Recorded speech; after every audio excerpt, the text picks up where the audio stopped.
Senator McKenzie, Thank you, and Chair. then Senator I'll go Kitching. to Senator Ayres. Lovely.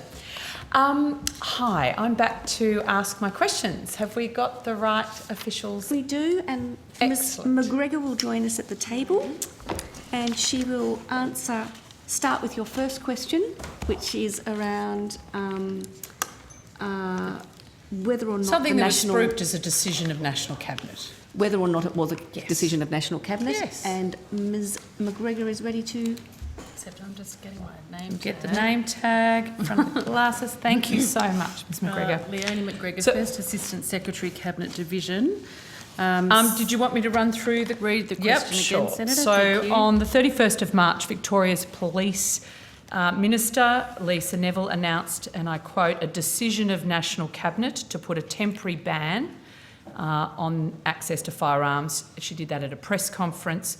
In mid-April, a staffer in Queensland's Police Minister Mark Ryan's office referred to discussions in National Cabinet prompting the Chief Health Officers around Australia to implement bans on firearm and ammunition sales. I'm seeking clarification and confirmation of whether the banning of sales of firearms and ammunition taken by some jurisdictions, understanding and appreciating that is a jurisdictional decision, whether that was A, discussed, and B, a decision of National Cabinet as outlined by these two Labor states. So, Senator, just to address the discussion issue first, I won't be able to discuss what's discussed in National Cabinet, but what we do know is that the Prime Minister has not referenced such a decision in any media statements. That's the usual way that decisions of National Cabinet are communicated. The Prime Minister did announce on the 30th of March that National Cabinet had adopted AHPPC advice, which was that local circumstances might prompt states and territories to introduce additional social distancing or business restrictions to control community transmission in their jurisdictions. And looking back, it's our understanding that some states and territories, so for example, Western Australia on the 27th of March, Victoria on the 31st of March, then announced some of these arrangements most likely as part of their individual responses to the crisis.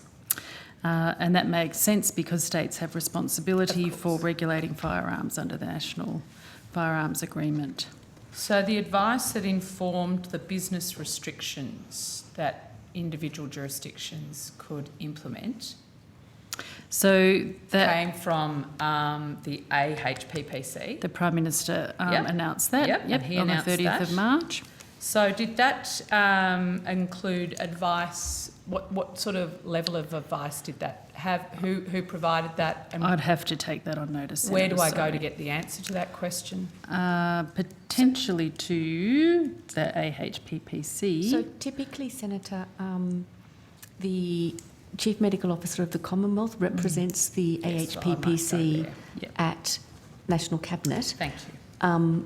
Senator, where the AHPPC advice is provided in response to direct tasking from National Cabinet, or where it is prepared for consideration by National Cabinet, they will be bound by Cabinet course. considerations, but just with those caveats, Well, I that's think where you would go. one of the concerns of law-abiding firearm owners on hearing this from both the Queensland Government and the Victorian Police Minister was other commentary around the link between ammunition sales and firearm sales and increases in domestic violence.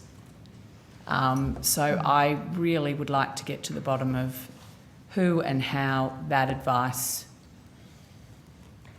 came to the National Cabinet for it to be quoted by state ministers as some rationale Certainly, Senator. for business restrictions that they opportunistically took in that moment.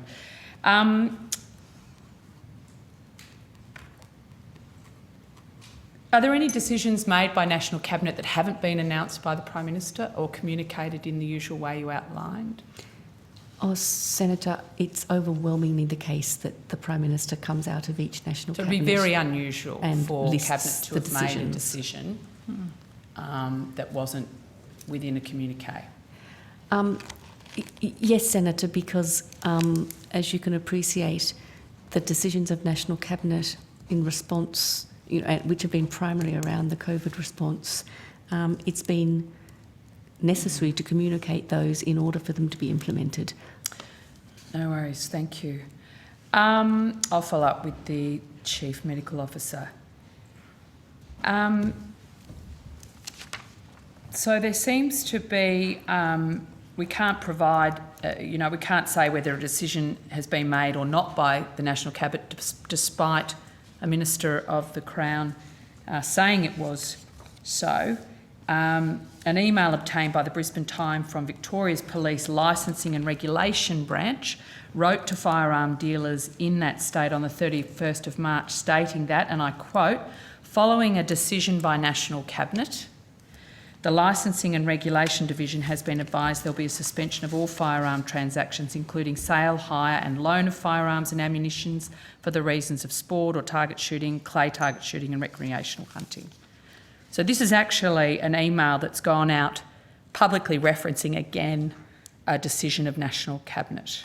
So I can only repeat, Senator, that the PM's announcement from that National Cabinet was that National Cabinet had adopted AHPPC advice that local circumstances may prompt states and territories to introduce additional social distancing and business restrictions to control community transmission.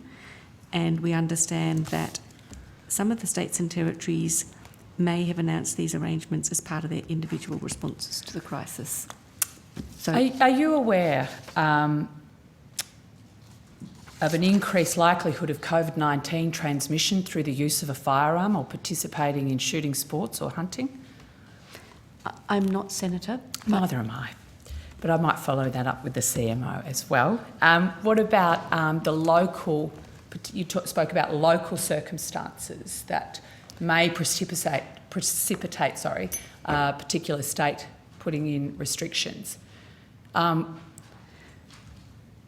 McGregor, anyone else who has anything to do with National Cabinet, are you aware of any local unique issues within Western Australia, Queensland and Victorian jurisdictions that would require them to shut down firearm dealers and deal with law-abiding firearm owners in this manner? So, Senator, we wouldn't have access to that level of local information. I think the point that the Prime Minister was making is, and that has been sort of consistent throughout the National Cabinet deliberations, considerations, decisions, is that jurisdictions have naturally needed to apply the general principles or approach that National Cabinet has agreed to their local circumstances. So I think it's a general point of that nature. How that then applies to a specific issue such as the sale of ammunition and firearms, only the jurisdiction who has made that ban could really answer that question. It does seem quite curious that they're the three Labor states as well.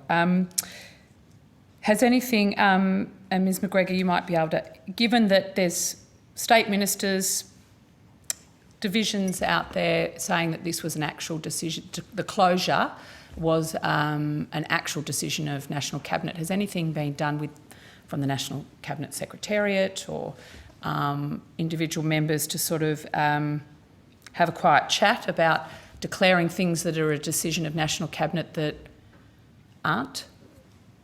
Not to my knowledge, Senator. Thank you. Thank you, Chair. Thank you very much, Senator Mackenzie.